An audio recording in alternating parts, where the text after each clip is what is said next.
I'm Al McFarlane. Welcome to the Conversation with Al McFarlane. I'm glad to be here and glad to have you along as well. What a heck of a beginning of the new year. It seems like since January 20th, the past 10 days or so seem like 100 days or 30 days, a long time. And the deal is, I don't see anything changing, lightening up, slowing down because we're getting assaulted, in my point of view, by the White House and the presidency of Donald Trump. Well, I think just talking about that and thinking about it is kind of on everybody's mind today, and it's an appropriate set of thoughts to have. Today, we're going to talk about this whole question of narrative, what narratives do, what the story is. And we want to have you weigh in on that. It's Friday. Friday, we have our program called The Healing Circle. We do this in our partnership with the African American Child Wellness Institute. And we bring our partners in, our leading partner, Dr. Bravada, Garrett-Akinsanya, to open the show and to bring our attention to the issue of the day and to healing, and to introduce other partners and guests today. Dr. B, first of all, how are you doing? Good to see you. And how's it feel where you sit? Yeah, unmute. That's so good. Everything that you're saying, I just keep saying, amen, because it's very pervasive, the feeling people are having in terms of having a president just come out of the box and, quoting my mother, acting a plum fool. So just coming out of the box that way. So it's even more important today as we talk about the narratives of Black folks in our process of healing. And we talked to the illustrious, most wonderful assistant director of the African American Child Wellness Institute and clinical psychologist, Dr. Lolita King, will be joining us. And of course, we know our brother Oliver will be on the job. We're hoping to bring it today. So as we talk now around this circle, I'm going to invite our guests as well as our audience just to stop for a moment and take a deep breath. Just hold it and let it out. Just take a moment just to breathe and affirm life. You may close your eyes.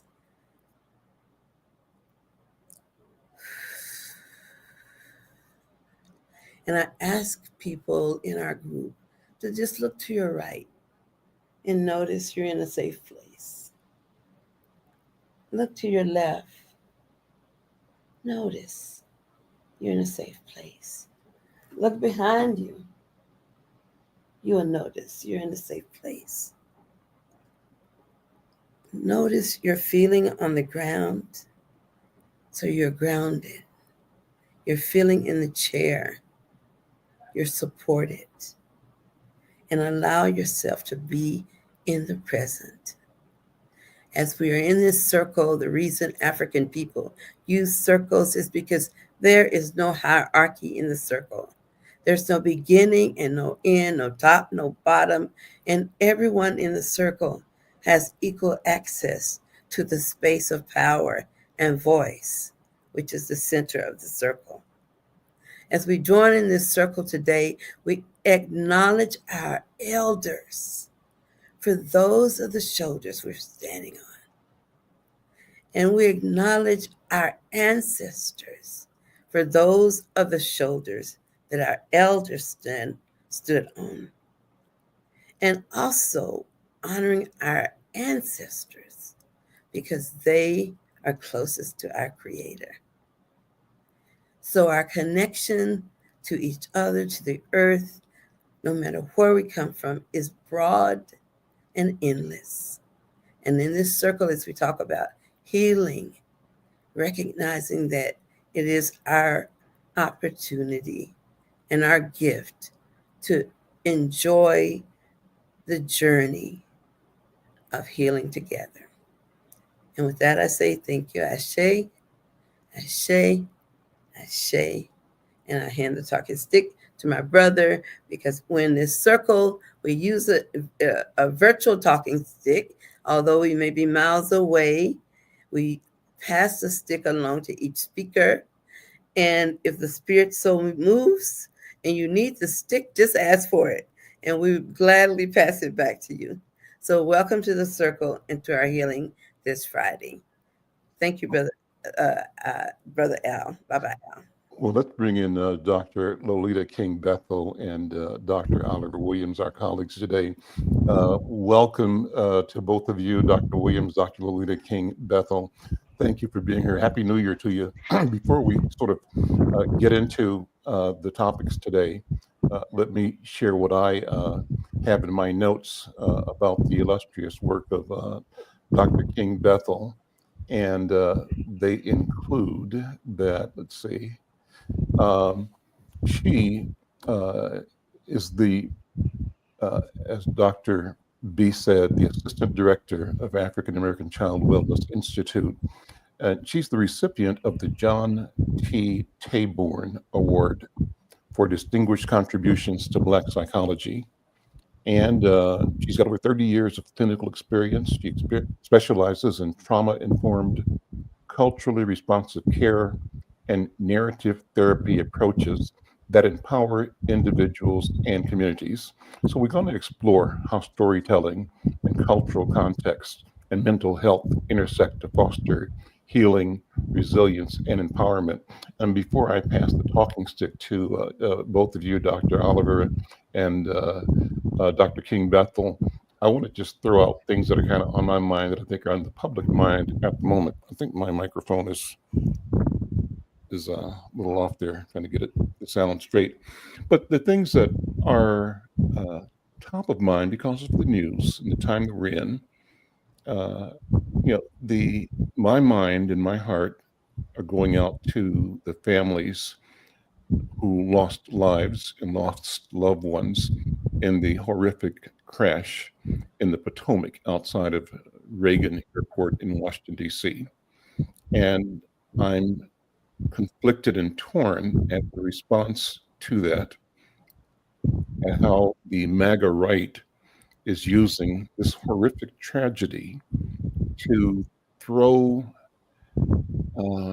more, I won't use the word shade, more daggers at Black people.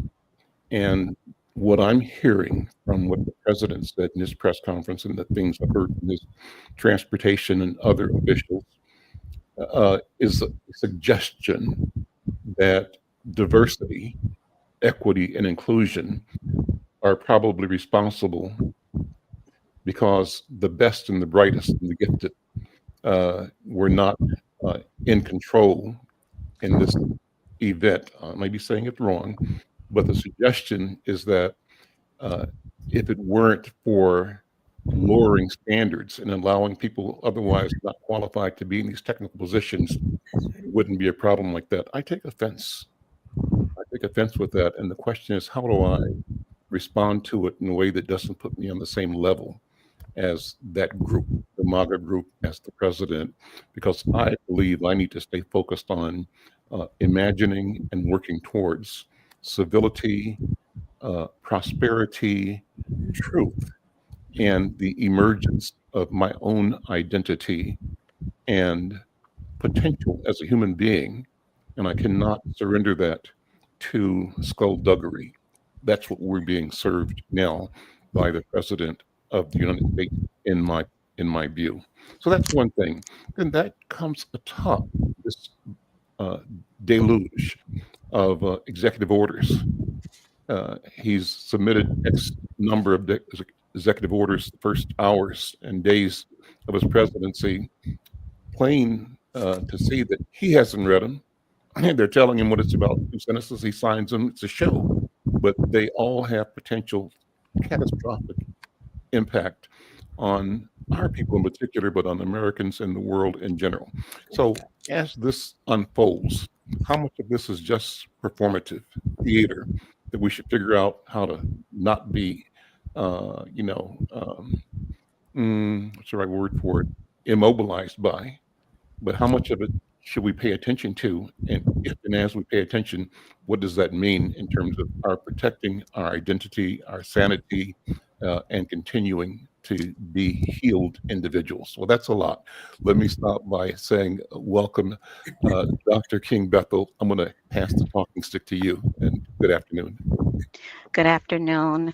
Uh, Thank you so much for giving me the opportunity to share in this very important conversation. As you were um, painting a picture of our current circumstances, one of the things that came to mind for me was that we should be very concerned with the current state of our government. Um, but also knowing that if we were to really take a look at our history and our history as African Americans in America, that we've had to kind of uh, build a sort of uh, barrier between what society, dominant society, says we are and who we know ourselves to be.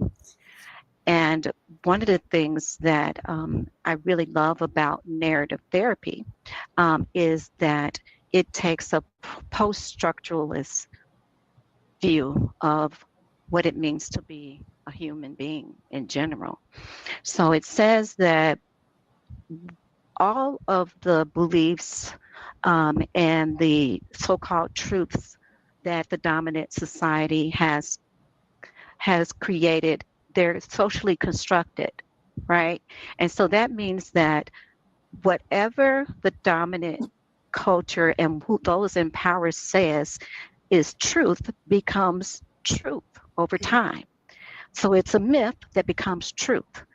And we have always had to resist the idea that, first of all, that we need to compare ourselves to the dominant culture. And the idea that they know who we are and what we need and our potential. So I am still determined that our agenda does not change, but we do still need to be keenly aware of what is happening. And obviously, it sounds like one of the things that the newly elected person has decided was that he's going to create every opportunity to try to push the agenda that diversity and inclusion has everything bad associated with it. And we all know that to be a flat out lie. So with that being said, I guess I would just turn this talking stick over to Dr. Williams. That's okay. Yeah. Thank you, Dr. King. Well, I'm on have a similar mind about that as Dr. King does. When I hear younger people talk about it and they deal with the challenge and they're alarmed by the behavior, I'm alarmed by it too. But the reality is that we've seen it before and we've lived through it before and we've lived through worse before. And I think the lessons and that maybe some younger people don't know because they haven't had to live through it like maybe some of us here have had to live through. So, and I think the thing that we have to do, and it's interesting that the topic today is about healing, we had to turn to ourselves historically with regard to healing.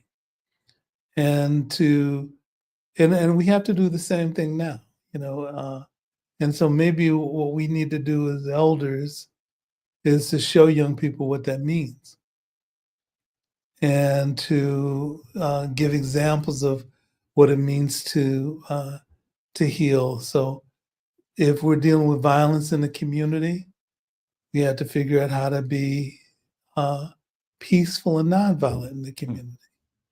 If we are looking for people to support and save us, we have to look to ourselves to support and save ourselves and not rely as much on the dominant group.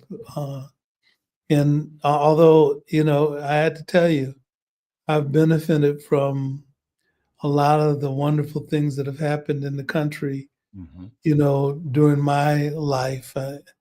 I think about the things that my dad went through and my mom went through, but particularly my dad when, he was growing up, and the challenges that he and his siblings, he had 11 siblings, had to go through compared to what I went through. It was nothing. I mean, what he went through was difficult. And what I went through was difficult, but it wasn't the same level. And so I'm trying to pass on to people that I know that are nephews and nieces and children, that they can make it through this. They can survive this. There's a movie called The Shadow of Hate that I was showing it when I was teaching at the U. And Sonia teaches it still when she's doing work at Metro. And it talked about the history. It used to be that the Klan would march down Pennsylvania Avenue, in complete garb, talking about their right, but the I guess the power that they had is also challenging to be able to see the lynchings that took place in the 50s and the protests that the Urban League and the NAACP put together to be able to protest what we went through as a people. Were going through. I remember as a child hearing my dad talk about Emmett Till, and we had Al. You had his cousin on the show as we had conversation when Till came out. And so there are things that we've survived. George Floyd, and there are things that we've survived and we've endured, and what we've done is we've turned to ourselves. And I think what we have to do as a community is realize that we have the power to be able to do that within ourselves. But the other thing I think we have to do too is work at creating peaceful communities and peace within our communities, and knowing who the people are to turn to. So we've got Al, with the communications, but we've got Acqui and Bravada, and with Turning Point, with what Peter had going on with Turning Point, and we had a wealth of supports that exists in North Point, a wealth of supports that exists within the Twin Cities that a lot of other cities didn't have and don't have. So we've got to figure out ways to be able to turn to ourselves, but know who it is within the community to be able to talk to. With some of my colleagues with the African American Domestic Peace Project, they are located in churches. And we got judges in churches and psychologists and social workers in churches. And guess where they make the referrals? At church, to get people directed to the places that they need to go. So we had to figure out ways to be able to make our homes, church homes, faith houses, a resource for us that are not just resources in terms of word, but also in terms of deeds. So that's my 2 cents. And I'll turn the talking stick back to you. Dr. B, I hand it to you. You're on mute, Bravada. Yeah, I realize it. I want to say thank you for that. As I listen, I'm really drawn to what happens when we're exposed to what I say and call high stakes condition. And a high stake condition is one that, if ignored, gets progressively worse, and it can lead to death. And so as a Black people, when we see people in our community or leadership mistreating others, the first thing that happens is we start thinking, man, that could be me, or that could be us. And honestly, many people after Trump was reelected noticed just how depressed they had, a low grade depression. And I can say I was one of them until just recently. It hit me that, there is a God and he's going to fix him. But it was hard to hold on to that at the beginning, because I was realizing that I was in a nation where I look around and I don't know who I can trust to have good judgment or to not be racist. And I have very close white friends. I have very close Native American brothers and sisters. I have very close people all across the gamut. And when that happened, the ones that spoke to me saying, Bravada, that's a travesty. That's awful. Those are the ones I trusted, because I could see their judgment was in line with the values that they purport to have. And there's this Navajo proverb that says, you cannot awake a man who's pretending to be asleep. And even Naomi Tutu, Desmond Tutu's daughter, she is a friend of mine, and she says, Bravada, when they had those trials at home, we found out people did know. They knew, they just didn't want to know. And so they act like they didn't know. So now we've got a society of very, very highly charged individuals who are really fighting for whiteness. And they're fighting so hard, they don't understand to love yourself doesn't mean you have to hate somebody else.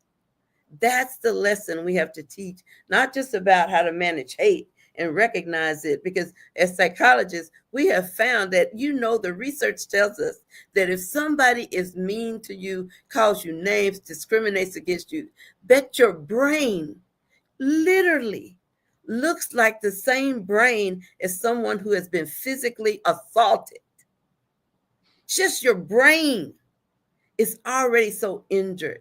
So we know that this is real and is damaging.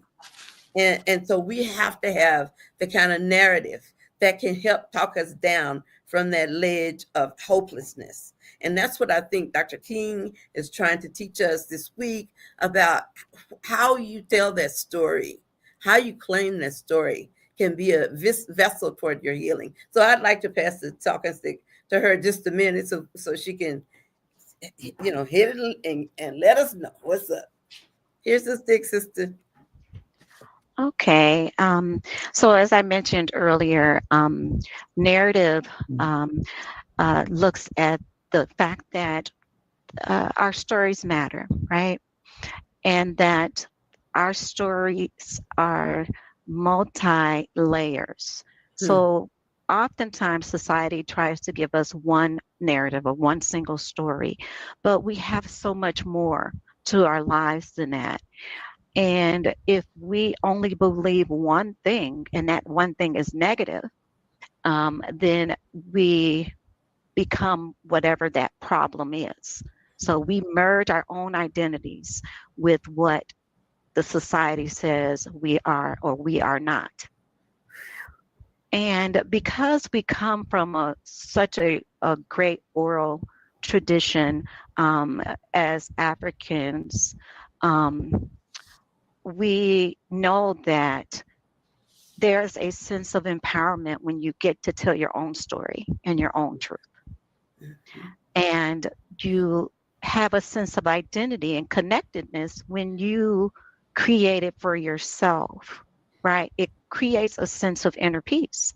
Your identity can then flourish and be in alignment with who you say you are, not what someone else says you are.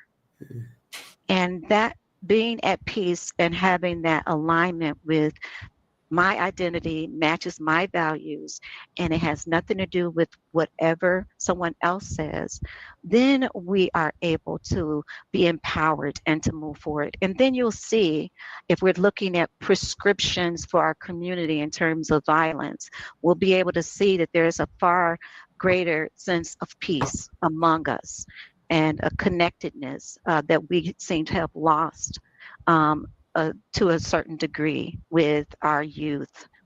And I think that it's not hopeless, but we do have to be intentional about reimagining what it means to be elders in our community, and how do we touch the the various different communities that we serve. So I would have to say that that's one of the things that, if we can get people to just understand that basic tenet, that we create our own identities and that they're positive, that we have hope and we are valuable. If that starts to emit from the inside, then you'll see behaviors that align with that. And we'll see connectedness, and we see ourselves moving forward. Stick back to you, Doc. To me, okay. So with that in mind, I believe that I'm going to create this link that is not hard to make between the storytelling that we use in our clinic and in our community, that storytelling is present in multiple venues. You know, there was a study on how kids learn to have critical thinking, how they learn to accept things and question things. And this doctor, his name is Seligman, and he's a Jewish psychologist.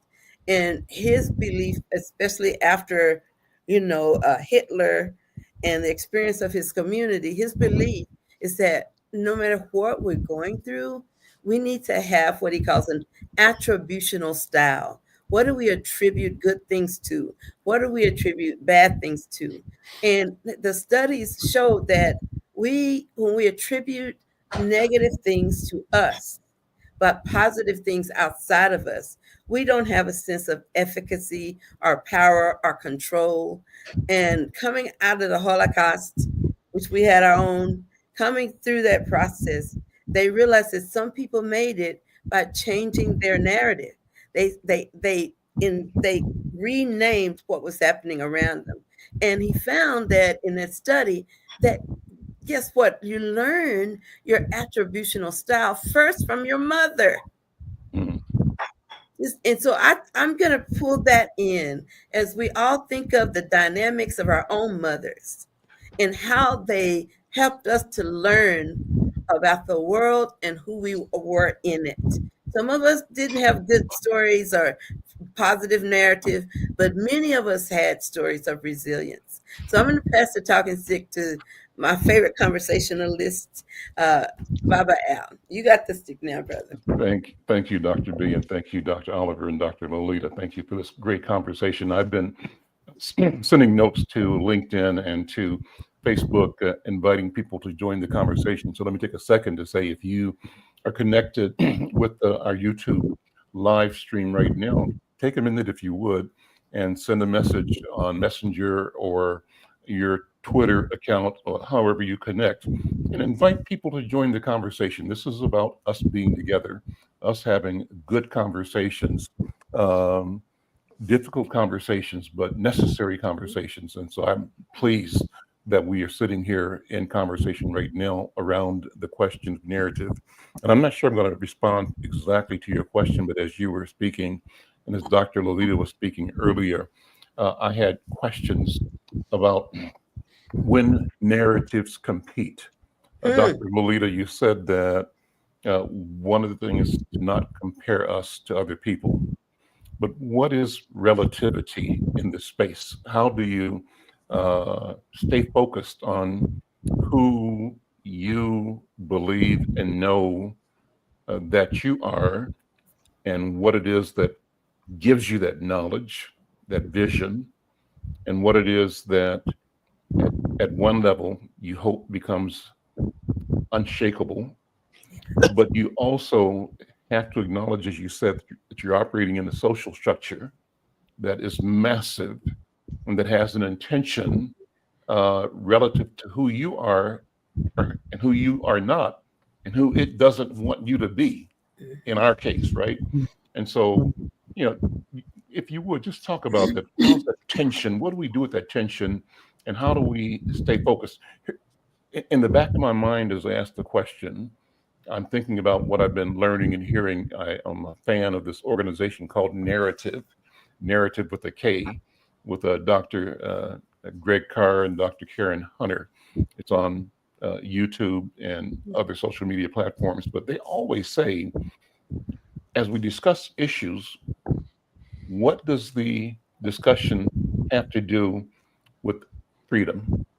How does it help us free ourselves? As we discuss actions in the community, is there a yardstick or a measure that we can apply to everything we do, think, and feel? And the yardstick should be, how does this free us? What does it mean for our freedom and for our liberation? And this is a wonderful question, because that's the mission of ACWI, of the African American Child Wellness Institute, is the liberation of Black children. And the liberation of Black children actually is the liberation of all of our children. And I take it one step further. When we say liberating Black people, because of who we are as a prototype of humanity, the liberation we seek is a liberation that includes necessarily every human being. Let me stop there. Dr. Lolita, passing it back to you. Sure. I got more questions too, but I'll stop with that one.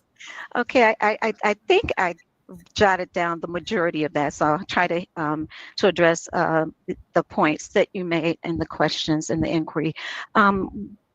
So we do have sometimes contrasting and competing narratives, but one of the things that I love so much about ACWI is that it is based on our wellness model of that we are not just one thing. We can't focus on just physical health if we're going to be healthy.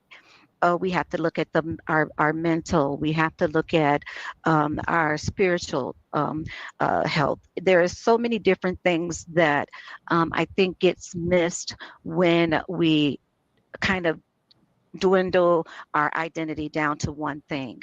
And so we have to take a more holistic approach to begin with. And sitting inside of that, we have to kind of draw on, again, our African heritage, where we come from, because the model and the life view that we had in Africa was one of connectedness. That's right. And that we're not individuals on our own, right? So we are a part of a whole. And that wholeness includes being connected socially, emotionally, physically, even to those that are around us and those that came before us, as Dr. B mentioned, and how we pay homage to our ancestors. And so all of those things are important and they're relevant. And I think that they serve as our foundation when we're looking at how do we come to know that it's important to know who you are and whose you are. And one of the things that narrative therapy does promote is this idea of this is more of a liberation therapeutic approach. So we're saying that I'm a psychologist, right?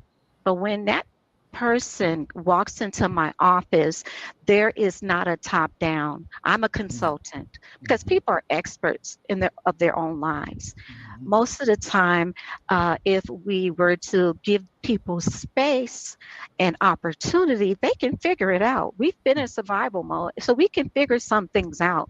But there are some key structural things that have come to play that have, again, created this idea or myth that it's all because we have personal deficits or we didn't try hard enough.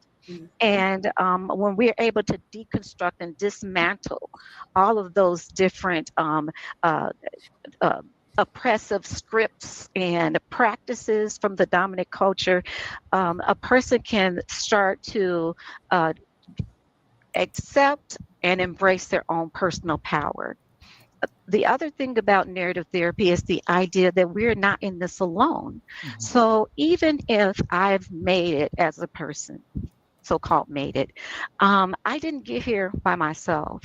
And as you were saying, Dr. B, I only have to look to my mother or my father, all those that make sacrifices for me, to know that it's not about uh, me and me just being this brilliant person that I became, a psychologist or a doctor. No, not at all. It was collective efforts that got me to where I needed to be. And so, and if we remember that we are within a social context and that we're experts in our own lives, and we don't ascribe to this hierarchy of I'm top and you're bottom, then, and we practice that and we promote that within therapy, it kind of liberates the person from this idea that I'm less than because I don't have this, and attribute all the bad things that happen to them to themselves, and all the good things that can happen again to themselves. Bad or good, we are in relationship with others, and that's where our power lies. And that's, I think, what God has instructed us to do, is to be in relationship with one another. You can pass the stick to anybody you want to bring in. Okay. Dr. Williams, anything you wanted to add? There's a thought that I had as we're talking about competing perspectives and how people live within community and how they live their lives. So there's a young man that I dealt with in therapy years ago. And so it was an African-American men's group. And the comment that he made was, we really must have done something really horrible for us to have deal with the consequences of what we did as a people. So there's something about self-concept, but it also says something about the environment that he grew up in. So one question is, how do we change that? Because, even there's a study that we did a few years ago that looked at youth and violence in the Twin Cities. And we ended up splitting people up into different groups. And there were some kids that grew up in household with families and, a mother and a father and siblings, and other people that grew up in a household where they, stayed connected to their mother primarily. And there was no father. And so sometimes the young boys had to go out and try to bring money into the household. And they didn't have the most positive interactions with people, even with their peers. So a question for me is, what work do we need to do as a community to try to intervene and engage and get people to get connections with other folks so they can be supportive, but also have a different consequence? Those are things that I think we have to have conversations about. The other things too is, so I've been in situations where there have been some people who love me. A lot of people love me. But there are situations where I've been in circumstances where there's some people who didn't, and I didn't know why.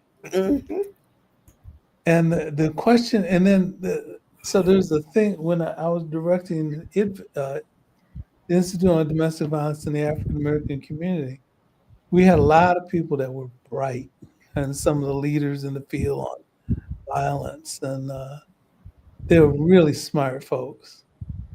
But we came up with the phrase, leave your egos at the door. So when you come into this space, you don't compete with each other. That's right. You work collectively with each other. And I think as we develop an approach to doing good community work, we have to take that into consideration. Because I think that there are people who don't like folks. I don't get it. It's not important, the reason why. God tells us to forgive. He forgives us, and we're supposed to forgive other people. And how do we move on Yeah. as we do this work? If what our goal is really to care for our community and care for our people in our community. So those are some elements that we have to include once we bring people together to have conversations about change and health and well-being and healing. And it's been interesting to me. The current person in the Oval Office doesn't know about people, doesn't know about history, doesn't know about people's stories. He doesn't care to know. So I doubt that you can educate somebody, particularly when they won't admit that they're wrong. I know men that I've worked with over the years, and we've had Dominique was on, and Dominique talked about when he was an abusive man. Then he talked about change, which was validated by his 3 sons and his ex-wife. And if you have somebody that can't admit that they've done something wrong, how can they change? That's right. How can they be different? Right. How do you encourage that? Sometimes it happens within groups. And sometimes it happens, individually when someone becomes aware of the damage that they've done. But refuse the insight. Yeah. And refuse the harm that one does to someone. I tell the story about my friend Reggie, who we grew up together. We've known each other since we were 12. And Reggie and I went to the same middle school and high school, junior high school and high school. And there was a colleague that we had who was racist when we were in high school. But he saw me on Facebook and he wanted to get in contact with me. And I don't know if I've told this story before, but he wanted me to connect with him, go fishing with him, and do some other things. So I said, well, maybe what I did was I saw him through a child's eyes, and it wasn't as an adult. Then he decided he was a Trumper. And he started making comments about how, Trump was this different person, and he was and positive and all without looking at all the evil that he's done. Exactly. So I asked him to lose my Facebook and lose my, phone number and my email. But it also brought back to me the fact that I didn't see it as a child. I saw the reality of the situation, and it validated what my experiences were. I made a comment when I was in high school to school, and he asked me about that comment. And rang true is now as it did back then. Yeah. Although I did find some great people when I was in high school, white folks that were there, some people that weren't so good. Yeah. And but again, Reggie and another guy named Ronnie, and we started out with 16 of us, and we graduated with 3 African American men. So Reggie became a fighter pilot, and he became a airline pilot for Delta, and that's all he wanted to do as long as I've known him. But the thing that's been fascinating is the conversations that we've had about, what it took for us to get through it. And Bravada, to your point, my mother helped me develop an identity before I was ready to have an identity. She was the person that believed in me before I was ready to believe in myself. And my dad too. My dad was a great example. That's right. For me as well. But we have to, but there are people who are also mentors, too. How do we become mentors to help direct people and parents that may not have had the best environment?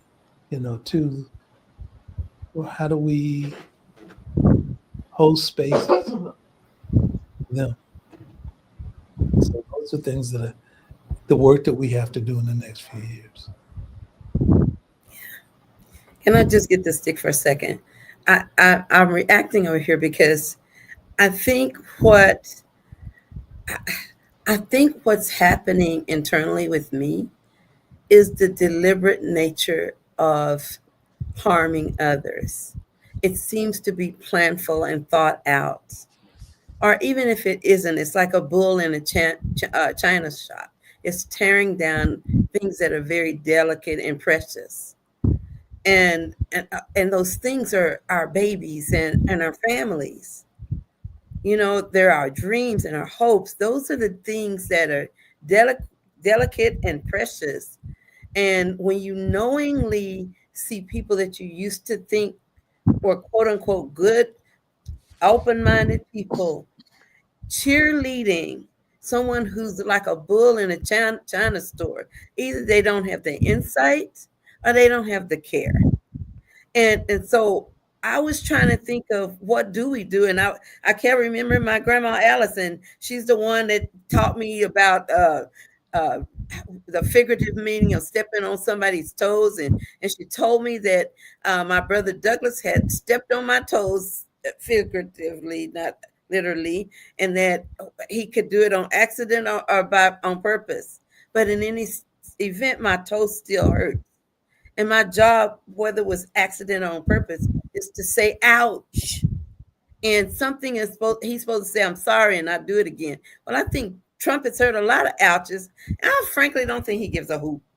And so I'm going to give the talking stick to Baba Al, because I know he's got something to say with this. Well, I'm just loving the conversation, Dr. Oliver. Let me say how much I love the stories you tell, because you bring the energy down to a level of understanding and of clarity. And I think that's what Dr. King is talking about when she talks about the power of narrative. Yeah. And narrative as a healing. There's healing in your voice, healing in your story. And I just want to acknowledge that and appreciate it, and I love this conversation for that. I think we're on point in discussing. And so, two other questions, Dr. Lolita. It's a simple question. I'll bring my journalist hat. I didn't ask you to define what a narrative is. What does it mean when you say narrative and narrative therapy as a tool? What's the definition of that, and how do we incorporate knowledge of the meaning of words so that as we hear and discuss and experience language, we continue to grow because we are intentional in our choice of words, our selection, and our ability to use them with power? Yes. So, as human beings, one of the things that we can all agree on, for the most part, is that we are meaning-making beings. So we try to understand things about ourselves and about the world. And it's based on and through language that we do that. So when you look at identity and who am I, it's in relationship to what I've told myself and what others have told me about me, right? And so our narratives are things that are based on our values, our hopes, our dreams, that encompass who we are, or who we know ourselves to be. Now, oftentimes, those narratives that we ascribe to weren't, they were prescribed, right? So someone told us that this is who you are, and this is your chance of success, and this is what we project you to be and do, that you have less value or more value, just based on, for example, the color of your skin, or whether or not you get free lunch. So there are all kinds of intersectionality of the ways in which people slice the identity pie. And so when we talk about narratives, it's basically, if this happens, this must mean this. And one of the things that is most helpful is to know that our stories are created by what we believe, and that our realities are shaped by that. So if I believe that I'm capable and that I'm lovable and that I can contribute, then my actions will follow. And there's healing in knowing that because it's someone else's imposed truth, it doesn't mean that it is your truth. Mm. And so that's why stories matter. What we tell ourselves, what has got handed down, what people now call culture, which was imposed, and who's in power that gave that narrative. So who tells the narrative is also important. We need to tell our own narratives and own them and embrace them and celebrate them. And that's what I think that our ancestors gifted us with. And we can't move away from that. We can't move away. We need to reinstitute that and strengthen that as a people and as an individual. That's powerful. It brings to mind a story I may have told you all before. I'll tell it again if you allow me to. And it's a story about, I'm not sure where the myth story came from, but when I heard it first, it was the context of a Native American village. I just transposed it to an African village, right? And the story is that an elder would sit kind of like in court with all the kids, the young, boys and girls of the village, and tell stories, narrative, right? And he told this one story about how a bear would come and terrorize the village every year, seasonal, and each time would take the life and the body of one of the young people around. So there must have been all kinds of lessons in being careful and being mindful, being attention. That story also reminded me of one that I heard in church when I was a kid about kids who were being inattentive, and how the Lord sent a bear or something to eat one of them up, and that made us start paying attention and not fidgeting around in church. But it's the same kind of story. In this story, the elder kept saying that, our village suffered at this catastrophe, at the terror created by this outsider, this agent, right, this bear. And it continued until one of the young men decided that he had the courage to go face the bear, fight the bear, destroy the bear, and save the village. He was the hero, right? And so the kids grew up hearing this story probably every Saturday night. It was the story that Grandpa told or that the elder told. And finally, when one became of age, he said, with all due respect, grandfather, how is it that a 140-pound warrior, young man, kid, can, with his bare hands, face, attack, and kill this 300-pound, beast, the bear? How is it that every time you tell this story, this young village boy comes up being the hero?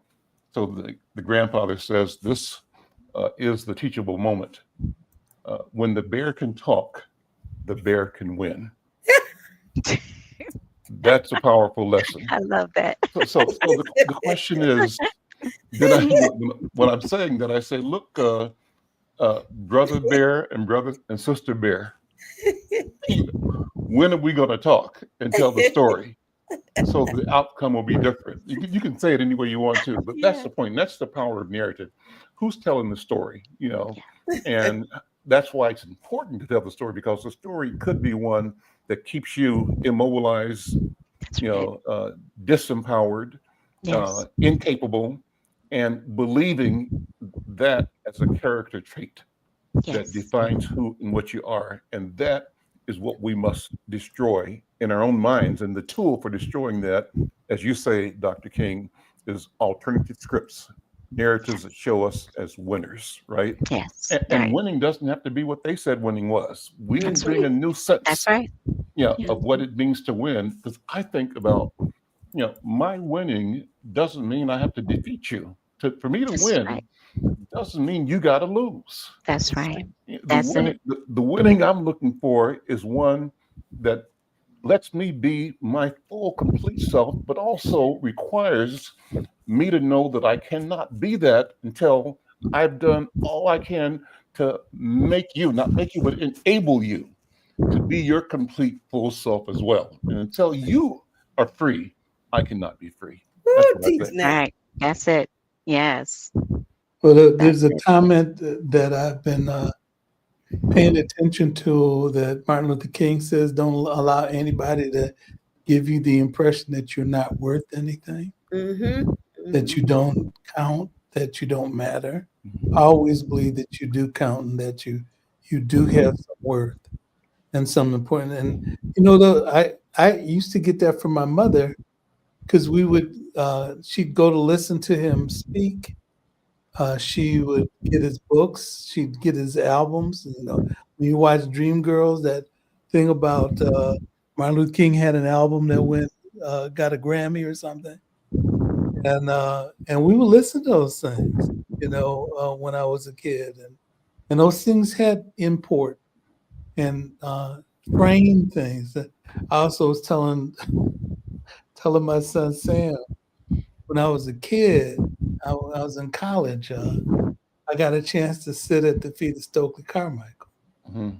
and listen to him speak. He was a gracious man, but also Dick Gregory at different times. And I had a chance to have conversations and take him to different places.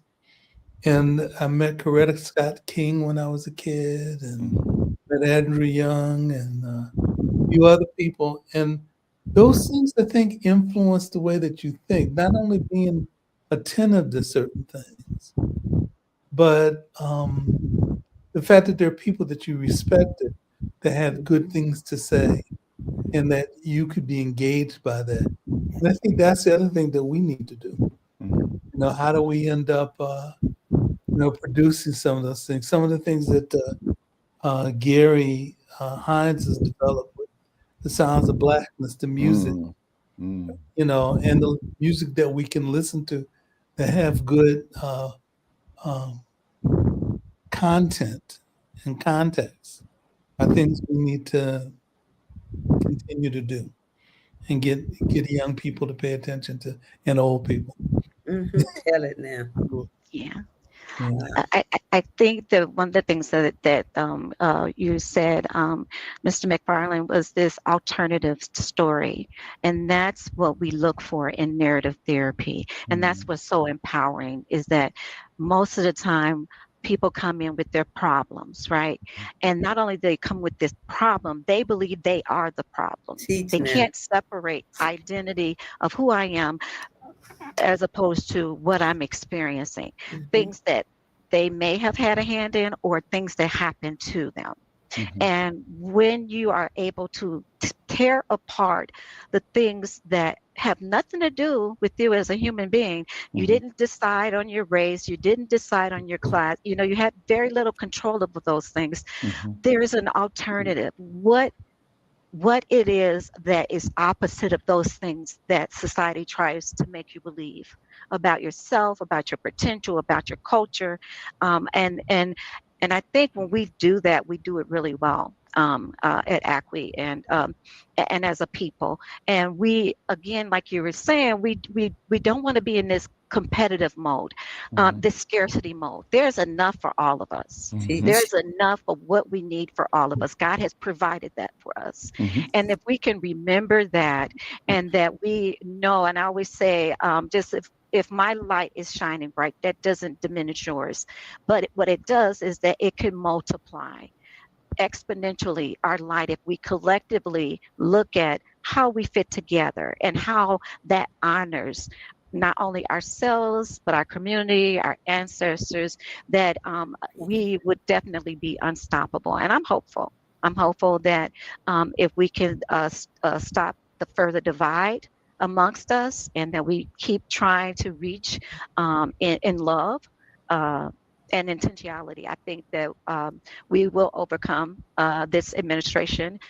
This is the same guy, the same administration, but we still have the same God. So Woo! Thank you. Well, that looks like a mic drop to me, Dr. B. It is. It's a mic drop. You want to wrap it up, Dr. B or Dr. I'll be Oliver? glad to. I just want to say is whoever's listening and whoever will listen in the future, this has been a time of a gift. True, honest communication leads to healing. I am not the same person I was even an hour ago. I have changed. Right this minute, I can claim that. And thank you, Dr. King, for joining us. And of course, Dr. Oliver, your sidekick, and Baba Al. I guess that's it as we close out the healing circle. Last thought I have is, you mentioned Dr. King being victimized by being described as the problem and walking in believing that you're the problem. What if we walk in believing we are the solution? Woo, Wow. Come on now. All right. Can I leave you with this? Given what you just said, Al, I read this verse on Facebook, the Bible verse, and it was talking about the fact that God can. Sometimes what we do is we feel as though, like Dr. King said, we're the problem. But and I've seen it with clients where they felt like they were too problematic to be redeemed. But people that I've seen who may have had that perspective, the ones that changed, believe that they could be different, that they could change. That's right. And I guess I want to leave that thought with people, is that the fact that change is possible, but you have to believe that God can forgive everything. You have to forgive yourself. That's it. Thank you all. We'll see you Thank next you. time. Yeah. Bye. Thank you.